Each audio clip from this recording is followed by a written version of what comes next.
Good morning, everyone. Good morning. And thank you so much for waking up at 8 a.m. this early morning to join us.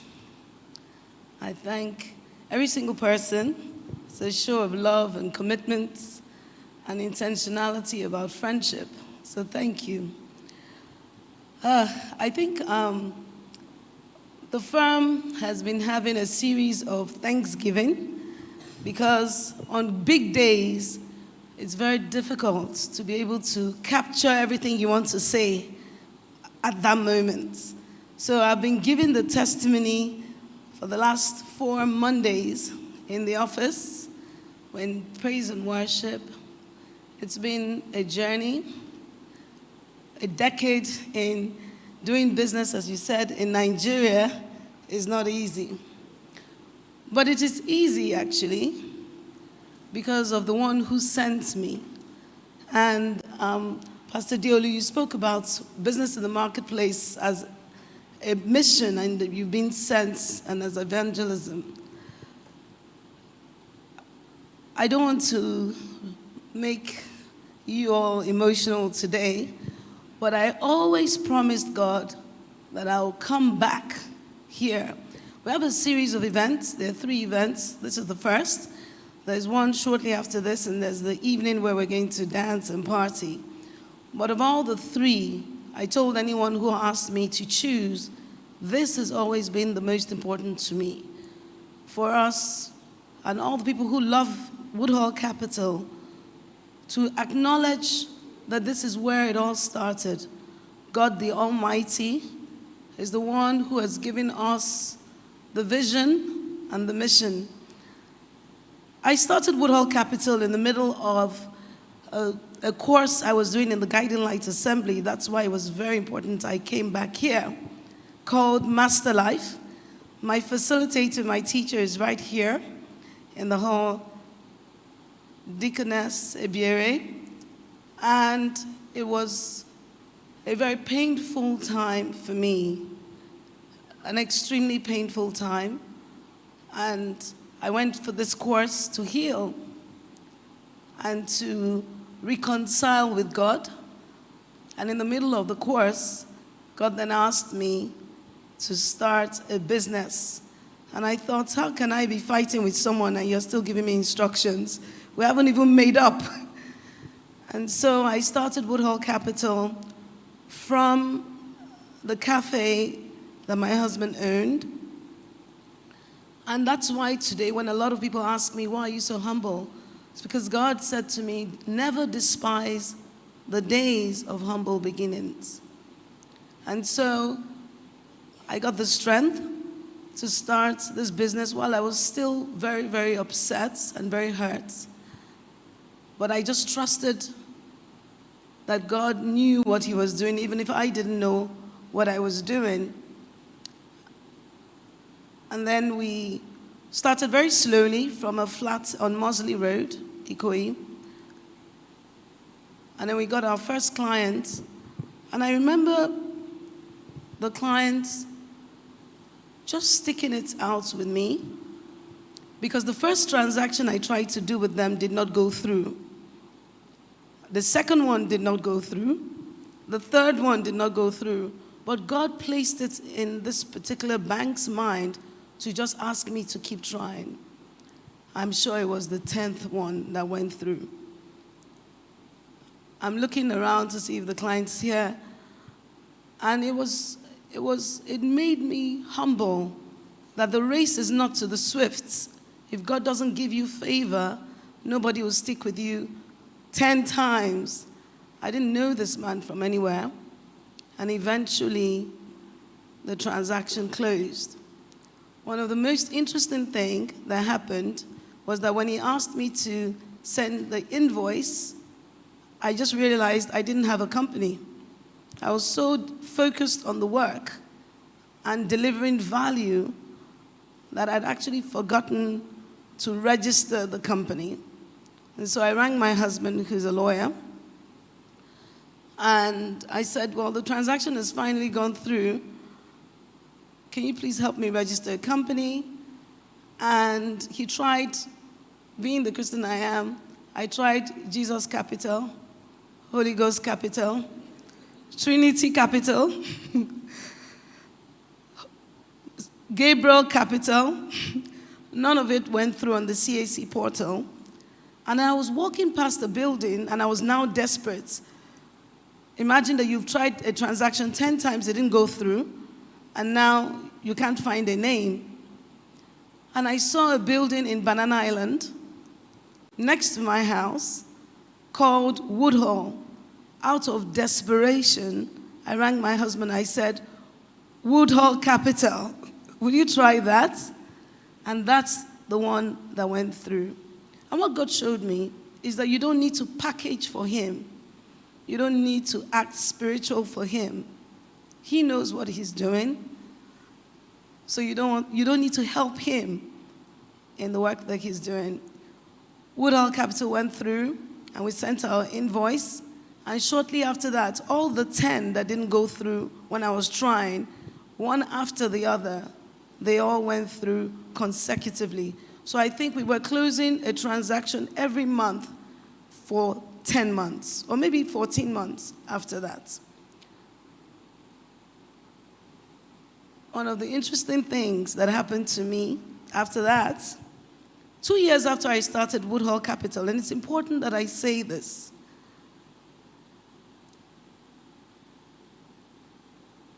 some people came to me and accused me of owning the building that I named Woodhall Capital after. They actually accused me of owning the whole streets, and that it was the money that I stole that I used to buy that building and this whole street. And I just laughed because they took it very seriously. And they said, I'm now just bringing out the money that I had hidden for so long. But you know, God said to me, I am that I am. It sounded credible to the people who wanted to believe it. What are the chances? She lives next to a house. Then a few years later, 5 years later, she set up a company, and the name of the company happens to be the name of the building next to her house. So it arranged in their minds. And I said to them, you don't know the half of it. So they rang the clients who helped set up our first few transactions. And I say this to put it on record, that when God sends you, there will be lots of sensible opposition. It will arrange in people's minds, and God would laugh. So they rang the clients and said, we believe this lady stole money and bought a building and a whole street.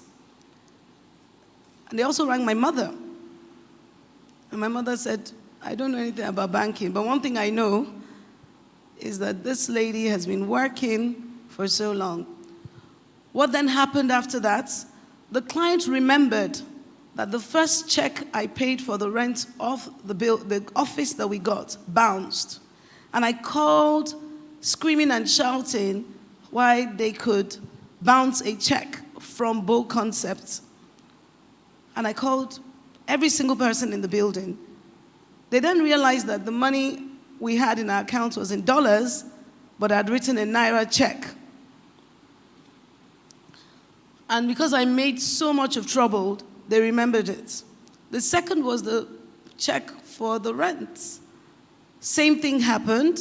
The Treasury, or I hadn't sent instructions for the funds to be changed from dollars to Naira. And when it happened and the check bounced, I called and started screaming and shouting. So when the accusation came, they said, we remember that it was the transactions that she did. We paid her in dollars, and I remember that she screamed and shouted because the check had bounced. That is what saved me. And that's what proved the point. I stand here, pastors, to tell you that the God who sends you will defend you in the way that no one else can ever imagine. I stand here to tell people that every time you accuse a Christian and you doubt what God is doing in the life of a Christian, you're doubting the bigness of God. You're actually saying it is not possible for God to do those things. And you're negatively prophesying on your own life. If you say God cannot buy a building for someone, how does it make sense? You're actually prophesying negatively against your own life. God is in the business of taking someone who was rejected from nothing into something. And my testimony is that I stand before you here to tell you that God is able to do exceedingly abundantly all that we can ever think of or even imagine. Above buying buildings on the streets, above opening offices in global cities, he is looking for the faithful because he wants to show off what he's able to do on earth. I stand before you today to tell you that Woodhall Capital is a product unashamedly of what God is doing on earth. He's not stopping anytime soon. And he has promised us that if he sent us, he will protect us all the way. I thank God before my family, before my friends, before all who have stood by me and Woodhall Capital. I speak back to you every single testimony that has happened to us. I thank my parents. My father passed away last year. I thank my father-in-law and my mother-in-law for all they've done. There's no woman on earth, there's no married woman on earth that can do what I do if you don't have the most supportive family. I thank mommy and daddy who've always been there for me, who fed me in the years I was unemployed. I thank my mother who sacrificed her life, who sacrificed her marriage to ensure that my brothers and I were educated at the highest levels in the world.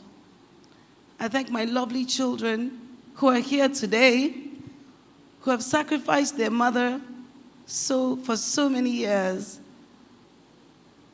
And I promise you, Isabel, John, Annabelle, that the Lord will reward you for the years that you've done without your mother and the times that you've had to be alone. Lastly, I'd like to thank he's already smiling.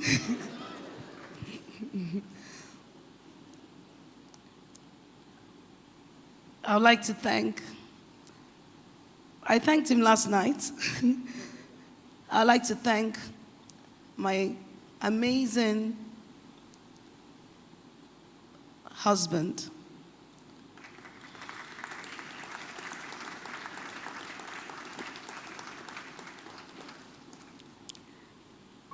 I'll say this again tonight, and I'll never get tired of saying it. I want to thank you. Sweetie, can you please stand up? I want everyone to see you.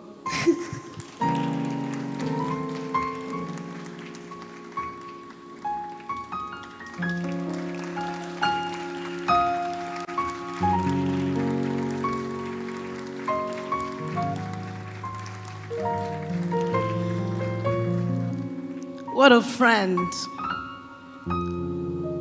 What an amazing friend. I've had a friend for the last 30 years, 29 years. He's never wavered. Do you know that sometimes when a woman has issues, that's when a wicked husband wants to prove? In Yoruba, they say, Shotan. Thank you so much. I tell you a lot. thank you so much for being a friend. You can have a husband who is not a friend. You can have a wife who is not a friend. You have never, ever, ever wavered in your love for me, in your love for Woodhall Capital. You're so committed. And I promise you today, before every single person here and the world, I will never bring shame to you. The trust you have in me and the pedestal that you've put me up on, by the grace of God, I will never dishonor you. I will never make you regret the trust, the loyalty, the faithfulness. Nobody here or anywhere else outside this room will come and tell you, did I not tell you not to trust women? I will bring greatness to the Hunponu Wusu family name. I will bring honor to your family name. For standing by me, God will stand by you, your mother, your father, because without them supporting you, you won't be able to support me. I promise you, when they hear your family name, it will never be for shame. The name that you have given me to carry, I take it so seriously. I, Mojisola, Hunponu Wusu, I will never make you regret all the trust, the love that you have for me. So help me God. Amen.